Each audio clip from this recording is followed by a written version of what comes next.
สารแสดงความสงเสยจากพันธทันสนใจสีพันดอนนายกรัฐมนตรี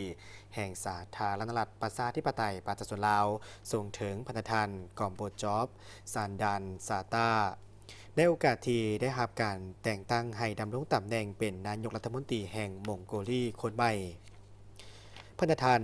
ข้าพเจ้าขอแสดงความสมเสยอย่างจริงใจมายังพันธทันในโอกาสที่ได้รับการแต่งตั้งให้ดำรงตำแหน่งเป็นนายกรัฐมนตรีแห่งมองโกลีคนใหม่ข้าพเจ้ามีความเชื่อมั่นอย่างนักแน่นว่าสายพพันธ์เบตภาพในการร่วมมือที่เป็นมูลเชื่ออันดีงามระหว่างสองประเทศลาวและมองโกลีจะได้รับการพัฒนาอย่างต่อเนื่องและมีความปิติยินดีเป็นอย่างยิ่งที่ได้ร่วมมืออย่างใกล้ชิดกับพันธทัน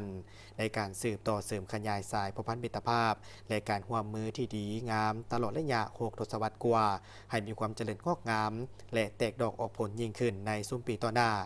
เพื่อนำเอาผลประโยชน์ตัวจริงมาสู่ประชาชนสองชาติลาวและมองโกลีทั้งเป็นการประกอบส่วนเข้าในภารกิจเพื่อสันติภาพเสถียรภาพและการร่วมมือเพื่อการพัฒนาอยู่ในภาคพื้นและในโลก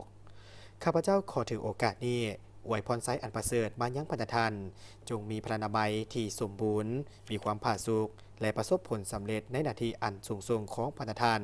โดยความนับถืออย่างสูงสอนใส4,000 ดอน